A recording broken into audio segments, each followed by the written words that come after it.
Beijing, China on Monday reported economic data for the first 2 months of the year that beat analysts' expectations. Retail sales rose 5.5%, better than the 5.2% increase forecast in a Reuters poll, while industrial production increased 7%, compared with estimates of 5% growth. Fixed asset investment rose by 4.2%, more than the forecast 3.2%.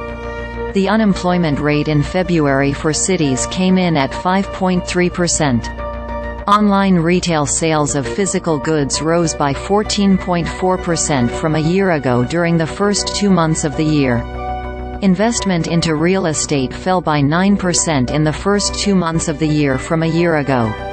Investment in infrastructure rose by 6.3%, while that in manufacturing increased by 9.4% during that time.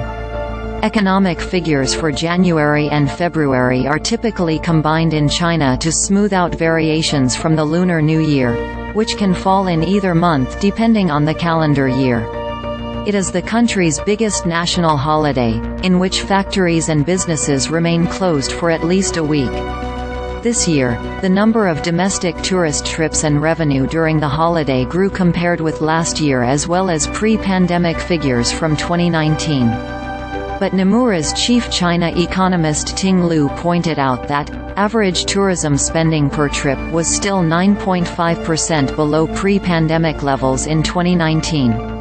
Retail sales did not rebound from the pandemic as strongly as many had expected as consumers have grown uncertain about their future income.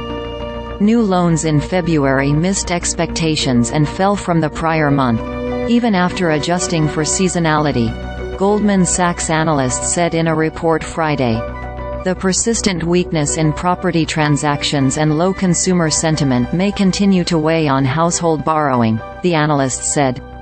More monetary policy easing is needed.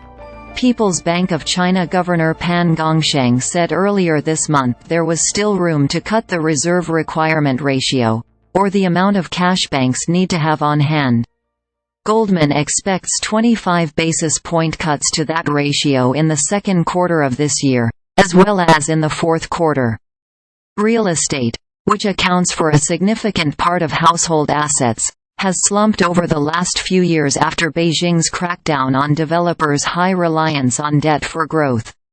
The average property price for 70 major Chinese cities fell by 4.5% in February from January on a seasonally adjusted, annualized basis, according to Goldman Sachs analysis using a weighted average of official figures. That's steeper than the 3.5% month-on-month drop in property prices in January, Goldman Sachs said. Our high-frequency tracker suggests that 30-city new home transaction volume declined by 53.2% year-on-year in early March after adjusting to the lunar calendar basis, the analysts said in a report.